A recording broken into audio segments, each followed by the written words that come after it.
যুক্তরাষ্ট্র এবং ইরানের এই যে যুদ্ধবিরতি এবং আলোচনা, সেখানে তুরস্কের কি কোনো ভূমিকা ছিল? দৃশ্যপটে কিন্তু তুরস্ক নেই।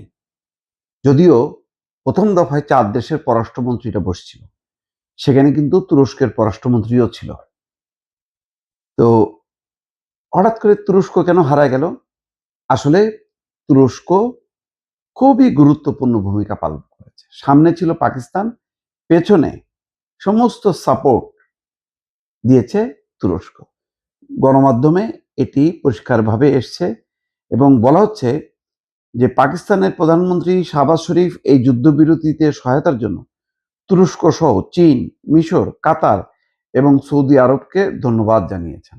এতগুলো দেশকে ধন্যবাদ জানাইছে। তার মানে প্রত্যেকেই এই যুদ্ধবিরতি কার্যকর করার ব্যাপারে তারা ভূমিকা পালন করছে। তবে আল মনিটরের প্রতিবেদনে বলা হয় গত ১ মাসে তুর্কি পররাষ্ট্রমন্ত্রী হাকান ফিদান মার্কিন এবং আঞ্চলিক কর্মকর্তাদের সঙ্গে ১৫০ বারের বেশি ফোনে কথা বলেছেন। এর মধ্যে ইরানের পররাষ্ট্রমন্ত্রী আব্বাস আরাগচির সঙ্গেই কথা হয়েছে অন্তত ১২ বার। নেপথ্যে আরও ভূমিকা পালন করেছে যুক্তরাষ্ট্রের জাতীয় গোয়েন্দা সংস্থা MIT। তুরস্কের সংবাদ মাধ্যম TRT ওয়ার্ল্ডের প্রতিবেদন অনুযায়ী যুদ্ধবিরতির আলোচনার সময় MIT অর্থাৎ তুরস্কের যে জাতীয় গোয়েন্দা সংস্থা সরাসরি পশ্চিমা দেশগুলো এবং ইরানের ইসলামিক রেভলিউশনারি গার্ড কর্পসের IRGCর সঙ্গে যোগাযোগ বজায় রেখেছে। তাদের লক্ষ্য ছিল ভুল বোঝাবুঝি রোধ করা এবং দুপক্ষের বার্তা একে অপরের কাছে সঠিকভাবে পৌঁছে দেওয়া, এবং সেটি কিন্তু হয়েছে।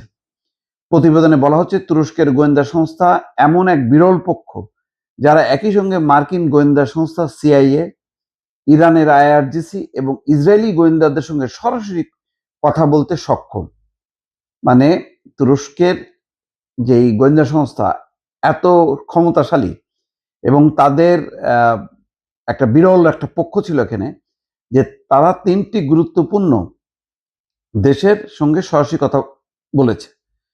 যদিও গাজার যুদ্ধের পর থেকে ইসরায়েলের সঙ্গে তুরস্কের কূটনীতিক এবং বাণিজ্যিক সম্পর্ক তলানিতে ঠেকছে, তারপরও গোয়েন্দা চ্যানেলগুলো এখনো সচল রয়েছে।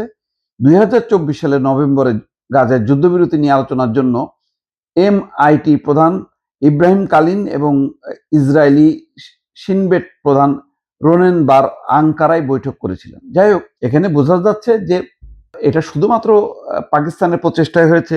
পাকিস্তান সামনে খেলেছে, কিন্তু পিছনে সমস্ত সাপোর্ট দিয়েছে। আর তুরস্ক একটা ব্যাপারে সোচ্চার ছিল, যাতে ওই যে কুর্দিদেরকে যাতে কোনোভাবেই আমেরিকা অস্ত্র দিয়ে সাহায্য না করে। কারণ গণমাধ্যমে এসেছিল যে আমেরিকা কুর্দিদেরকে সাপোর্ট করছে যাতে তারা ভেতরে ঢুকে, ইরানের ভিতরে ঢুকে হামলা চালায়। এইটা আমেরিকাকে নিয়ন্ত্রণ করছে। কুর্দিদেরকে তুরস্ক মনে করে তাদের জাতীয় নিরাপত্তার জন্য একটা হুমকি স্বরূপ একটা গোষ্ঠী বা সম্প্রদায়। তাদেরকে যাতে কোনো রকম ভাবে আমেরিকা অস্ত্র সহায়তা না দেয়। যদি সহায়তা দেয় তাহলে তারা পুরো ইরান শুধু না, তুরস্কের ভেতরে অশান্তি শুরু করবে। সেই কারণে সেটাকেও তুরস্ক সুন্দরভাবে হ্যান্ডেল করেছে বা নিয়ন্ত্রণ করেছে।